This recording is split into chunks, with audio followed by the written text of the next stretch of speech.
The other day we were fishing and we got some nice pre-spawn smallmouth on one of the inland lakes up here in Traverse City. And I was running a fly that's very similar to what I fish for trout, which is, a fly like this. This one has a shank and an articulation, and I run these a lot in the rivers. Now, when I go to the lakes, what I found is that a lot of that swimmy, kicky stuff isn't as effective. So I kind of took the same fly and changed the platform that I'm tying it on. And so I'm going to tie that today. It's basically just a brush head deceiver. Okay. So the lake thing has always been tricky. It'll almost make you not want to tie flies anymore when you start looking for a particular action in a lake. I want my flies to dart more than wiggle. Seems like it's the presentation muskies definitely want. And I also see that it matters with smallmouth too. They tend to eat that fly good if you can get it to dart. So what I'm going to start with is a Flyman fish. It's one of the shanks, and it's their longest one in the trout size. I don't remember the length. I ordered a big pack of them years ago. I'm not even sure that they're still making them. But I ordered a big pack years ago, and I'm still tying on them. So what I'm going to do is this has the ring-eyed at the front of it. And I'm just going to tie the back half of my fly on this shank. And then after that, I'm going to attach that shank with glue and thread to the hook, which gives me a little bit more weight back behind the bend of the hook, which helps assist the fly kicking more side to side than just wiggling in the water. It seems like it hasn't become a science for me yet, but it's weight extended beyond the back of the hook shank is what helps me get a little bit more dive side to side. So I'm going to start by just tying on the back of the hook, and I'm going to try to make it pretty big, 7 or 8 inches. It's a single hook fly. I have a 5/0 Gamakatsu round bend worm hook. It's a, plastic worm hook, but it is a good gauge for what I'm doing, and a fly rod. It's thick enough, but not too thick, and it's sharp as can be. So, it does have the little plastic worm keeper, so I just happen to have a random pair of pliers around. I'll just kind of mash those down, and they don't become too much of an issue. That's a lot of where the brush is tied and wrapped anyway, so it's not much of an issue. So yeah, I'll get started.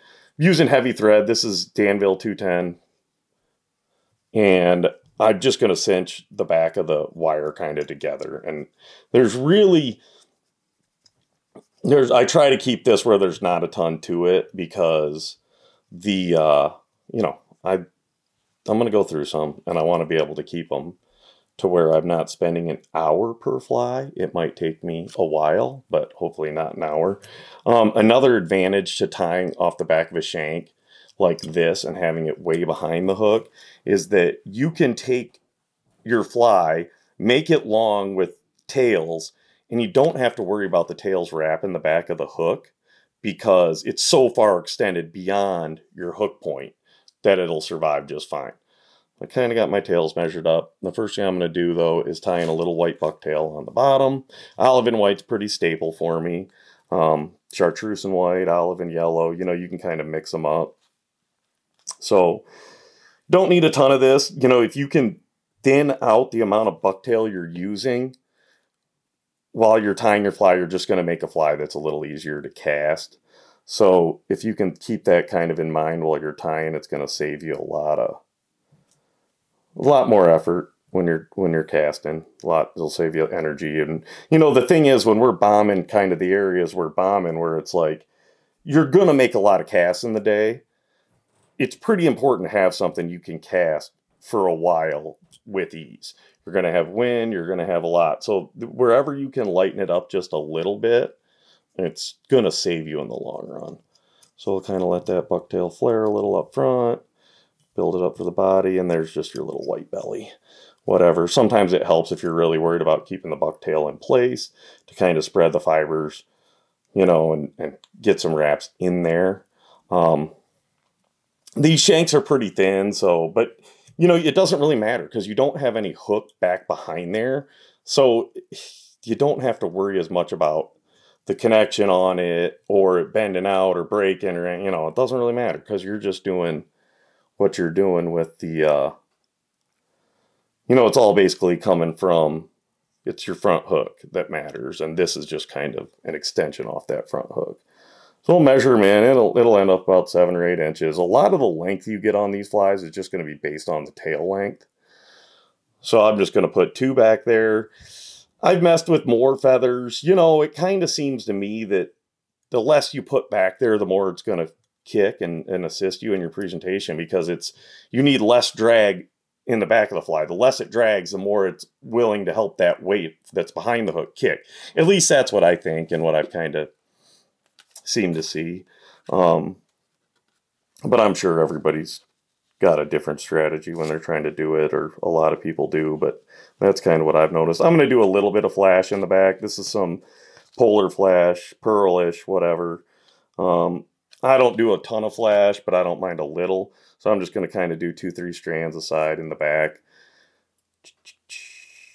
Something like that. Good. Yeah, got all the tips completely uneven now.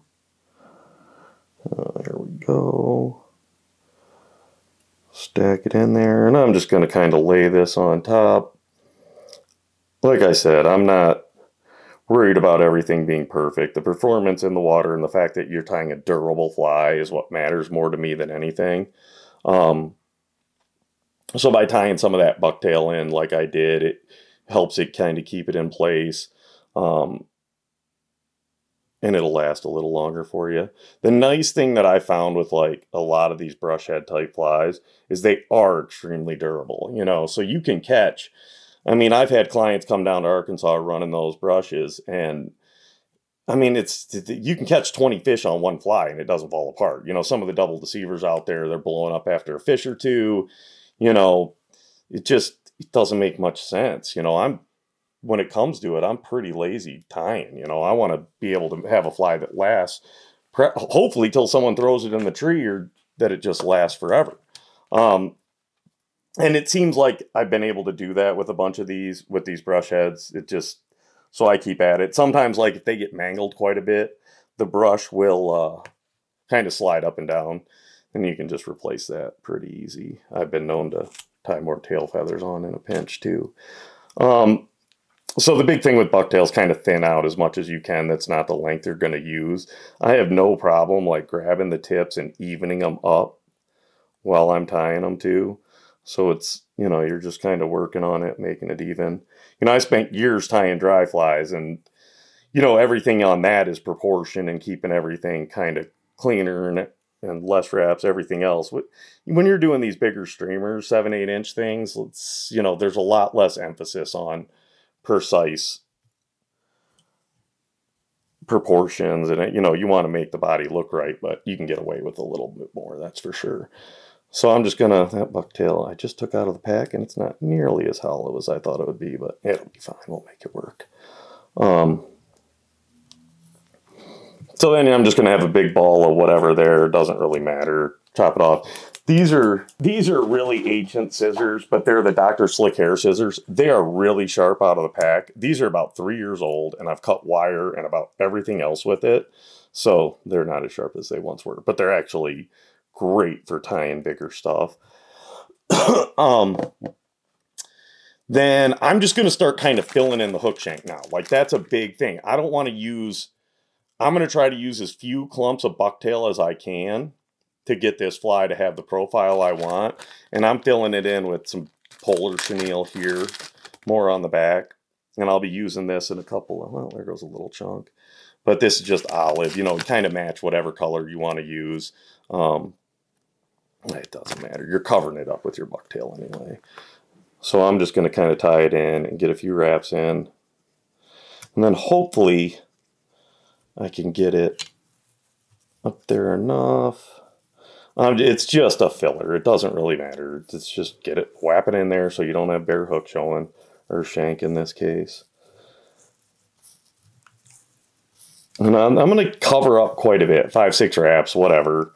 And then I'm going to end up with a big bulky head on this too, and I don't really care. I am going to go in and trim some of this stuff shorter. I don't really like the length I have in it right here, but since I have a pack here, I'm going to use it all. So I'm just going to kind of pull it out and trim it down a little. You know, the one downside of this is when you're fishing like muskies and pike and stuff, man, them teeth tend to get caught in some of these synthetics.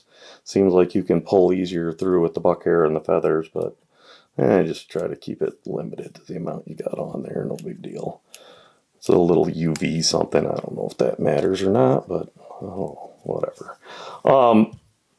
So that's basically going to be the back half. I'm going to chunk a couple more pieces of buck hair in here. Let's see. I usually do, since I'm tying it this way, what I'll do is I'll put the bottom in first and then the top, because it's going to sit like this on this hook shank. So the front can be a little further forward. You want that, as I tie this in, I'm going to want to have that bucktail head kind of button up into here, and then the front side doesn't really matter because it's going on top of the front hook. So then, this has been like the best bucktail ever. I don't know where I got it. It's lasted me forever. And I don't know, sometimes you get lucky. But bucktails become kind of a good bucktail is hard to find. So then we're just going to kind of measure this up. It's going to be a little shorter than where the tail bucktail's end, just to kind of give you some sort of taper to the body. You know, they still kind of come out looking a little square, but whatever. And then you just kind of fluff that bucktail around so it covers up that midsection. Once again, flare it and really get some wraps in the center of it to make sure it's there. So this bucktail will flare more than some of them, but whatever. It's fine. It's good. I like it. Yeah, and I don't stray too much, you know. I do a lot of olive and white, olive and yellow, chartreuse and white, straight white, you know, whatever. Cloudy days, I do like running the old Willen's Villain color combo, the black, white, and yellow, or straight black. You know, I fish that a little bit as well. But we have a lot of olivish white. Even our perch are pretty olive and white in a lot of our lakes. We have a lot of clear water lakes we're fishing, so there's not a ton. Olive and yellows always seem to be a good cloudy day color too. Yeah, this bucktail really isn't flaring, but it doesn't matter. We're going to make it work just fine. Kind of just feathering it out, not doing too much material. It's kind of like it's probably like a toothpick and a half worth of buck hair. And getting the underfur and the shorter stuff out is kind of the key. Then you can, you know, just use the tips and keep away from as much bulk as you can. When I'm tying these, like, I use a lot more of and I think I have loon right now, but it's the UV stuff, because it's going to be a lot more tooth-proof. And I'll use kind of a little bit of mix of glues just to make sure everything's stable and there. And that's going to be about it for the back half of the hook. So I'm going to put a whip finish or two on there. And then ideally I'd be running that Renzetti saltwater vise, because the one thing I've got an old Dynaking saltwater vise, and the one thing I don't like about it's a good vise, but as I tie the shank in on the back, it kind of wants to push it up because it doesn't have the arm angle that the Renzetti has. So then I'm just going to kind of put a base of thread down. And then, you know, like I mentioned, it's not that big of a deal, but you can kind of see by building up that head in the front, like that, it kind of goes a little further up the hook shank and the rest is there. So I'm just laying that shank now on top of the shank of the hook I'm tying onto. And you will want to get a couple wraps around where that opening on that shank is, just kind of keep it at bay so it doesn't keep chopping your thread. So what I'm going to do is I've got some of this thicker, it's UV clear thick finish, whatever. It's just to last, you know, and get this thing attached.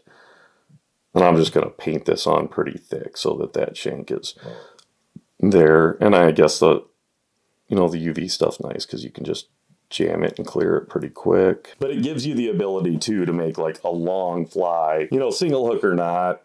It seems like I have an easier time getting those single hook flies to dart how I want them. That's why a lot of them end up being single hook, and that should be good enough. Then if you're worried about it, like I don't mind the kind of sticky finish because some of these leave that. I don't really care that much because I'm just tying bucktail over it. You know, if you really want to get and make it a harder finish, you do the Sally Hansen's on top of it, and that'll get it so it's not tacky at all. So then I'm just going to add a little bit of this just to kind of cover up that little bit here. And then I should be able to get away with, like, you know, 2 more little sections of buck hair, you know, but I'll just kind of cover that up. We'll do that. I'm going to trim it again, just try to keep some of that junk out of the way. But this is, you know, I fished a lot of those with the shanks and stuff, and it just seems like, man, I fished these, and I just, when I'm in the lake and fishing that still water stuff, I just really like how it moves a lot better than a lot of the other stuff I've run. I think it works better. I see, and like, you will move muskies on it and stuff like that. So like, if I'm moving muskies on a fly, I'm pretty confident at swimming how a fly should swim. Just, you know, I always kind of, once I tie it in, is I'm kind of just fluffing it out so it covers up that body material I put in there. Because that body material, typically when you're done tying these, you aren't seeing much of that. And that's kind of the objective, is it's there to fill it and cover it up. But, and you know, obviously you can just downsize all of this stuff and get them tied. You can make them 3 inches, you can make them whatever, you know, so much of it just comes down to the size of your front hook and how long you want that tail off the back. You know, it's a lot of it has to do with the length of the feathers you're putting back there. So, you know, it's not bad. Like we were out the other day and we ran the big stuff early, and it seemed like we were getting follows. And the second we switched to that smaller stuff, a lot more of those follows turned into bites. So it's good to have a few different sizes available. I'll usually start with it, and if something tells me to not run it, that's when we'll switch. But I can be hard-headed too, because sometimes it's fun to throw that big stuff. But we definitely noticed the difference running one in the probably 3-inch size. Those fish were really grabbing it versus the 8 that was kind of a little much. But we had high sun, kind of lighter winds. You know, if you're on a lake where you're getting like, you know, mud kicking around and stuff like that, which will happen. I knew that was going to happen. Where you're getting mud kicking around, soft bottom and stuff like that, that's when you're going to want to, you know, that's when you can really go to that bigger stuff. Today we were kind of in a smaller zone where that wasn't really happening. It was really clear water, probably 5 to 6 foot of visibility, which is, you know, not uncommon for where we're at. So we're kind of fortunate. You know, I go a lot of places and fish, and I look in their water, and I'm like, oh my goodness, you know, we're pretty spoiled up here. But it does force you to downsize and kind of do some things differently than maybe you'd have to in other locales. But it's fun. It all keeps you guessing. That's why you tie as much as you tie, and you have options. You have to have options. And then this is going to end up as a big ball of bucktail, but it's just sitting on the eye of that shank still. So it doesn't really matter, because we're just going to kind of tie it off here. And then I'm going to use a little different product for the rest of the body. And this will be kind of the last chunk of, I'm going to put some of this stuff on before I get up to the head and the last chunk of bucktail. So what I'm using here is the old school Chocolates filler flash, which seemed like it was more bushy and bulky and kind of really nasty. Like, you know, I think I kind of know why they changed it. But the nice thing about it is it kind of adds bulk to your bucktail. When you're tying it and that bucktail's a little longer, it seems like it helps bulk it out a little bit. So I like to add some of this more towards the front. You know, especially that older stuff. And I happened to find a little bit more of that older stuff last winter and bought about every one on the shelf. I think Senyo's making a product now that's different, you know, but still kind of the same principle, sort of a bulk up of the body. But I probably won't have to learn about that until I run out of this. And then I just kind of pull it out, but you can see it really bulks up. And then you're going to want to leave quite a bit of the hook shank left. You know, that brush, you really like, you know, you're 3-4 wraps on it, but you leave, you know, that's probably about 1/4 of the hook shank maybe. I'm going to add a chunk of buck hair up here now to cover all of that. Let's see, you can see, and you can even brush it out a little if you really want to get that. And then it'll kind of pop out a little bit more. We'll go down the bucktail further, see if it'll flare a little bit better. And I do go a little bit heavier on the last chunk. Kind of got a little more body to cover. I don't know what it is, but I always have kind of done it that way. You know, there was so much of going lighter towards the backside to get more of the kick, and then as I get to the head, it's just kind of a little bit bulkier. And Maybe it deflects it more. I don't know what that, when you're putting that brush on there, I'm not sure that brush moves it, man. Those are serious blocker heads, and that'll help get you a lot of dive to it. There we go. Big old chunk of buck hair. Almost wants to flare a little. This is a little better. Had to work down that bucktail a little farther there. Usually as you get closer to the base of the bucktail, you get a little bit more hollowness to it. So like a bucktail like this is probably going to be better for reverse tying, you know, just because you can kind of make that work because you're building that big thread dam up front to really get it to, you know, to push it out. You're not relying on it to flare at all. This is kind of, I kind of prefer it a little bit more hollow when I'm tying something like this, but I think we're going to end up making this thing work just fine. And once again, this, you know, you'd kind of trim it down. I usually trim kind of like an angle because I'm going to end up tapering, you know, the head's going to get tapered down with the brush. If you go too steep on it, that brush will want to slide and not really stay in place. So I kind of give yourself a little runway there of some bucktail so you're working that brush down that on that angle. All right, well, that's pretty much good enough there. A little bit of white on the belly. And then you can add, you know, if you want to put in some feathers on the side to add a little bit more color. Get the tips even. Pull out the short hair again. But it's a pretty basic fly. It's pretty easy to tie, but I'm getting the right action out of it. So, and I'll probably tie a few more, maybe on a little bit more trouty of a hook. That 5/0. It's pretty aggressive for a trout. So I'd probably scale it down to like a 3 or a 2/0 maybe, and tie some singles, you know, just single hook deals for trout too. But I just kind of started playing with this a little bit more this year because I'd just gotten frustrated enough that it was time to just keep playing. And, you know, I've gone through about 1,000,000 different variations of how I'm going to do this stuff. And, you know, the lake stuff is frustrating because you know what the fly needs to do, and it's pretty, it's hard to get it to do what you need it to do. But once you see it and you get it there, this one was really darting a lot to the sides, and that was really, it was good to see. And I think my first day out on it, I was fishing a very low density musky lake for bass and moved a mid-40s big pre-spawn fish, which was, you know, that was about enough that I had to see where I was like, yep, okay, that's right. And I was fishing with a buddy, and he saw it too, and was like, oh yeah, that one swims. And, you know, he's been fishing muskies for 30-ish years, so he knew what it needed to look like. He saw it and liked it. So there you go. Pretty basic, you know, basically a deceiver. Boom, you're just tying it off on the back shank. And then as we get into it, now I'm just going to wrap this brush on the head. It's a 1-inch flash blend baitfish brush, and it is in the peacock color, whatever. They make 1,000,000 colors. A lot of it's more saltwater kind of colors, but you can get your blacks, your olives. They actually have a purge color. It's pretty cool that I just ran out of, but whatever.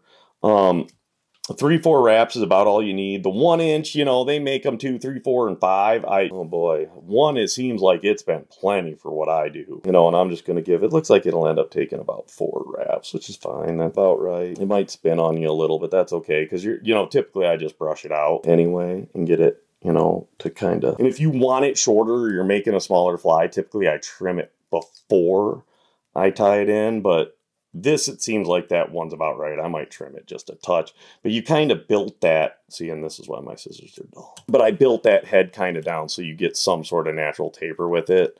You can brush it out a little. You can trim it up a little if you feel like you need to. It looks prettier when you trim it, but they don't care. And just going to always do the hand whip finish. The less tools you pick up, the quicker it goes. Learn that production time. And then I'll throw some Sally Hansen's on that part just to make sure that's not our weak spot. But, and about 8 million. 5 knots is better than 1. Little Sally Hansen's just on the top, on the front rather. And that'll be it. And there's your guy. Just pretty easy baitfish pattern.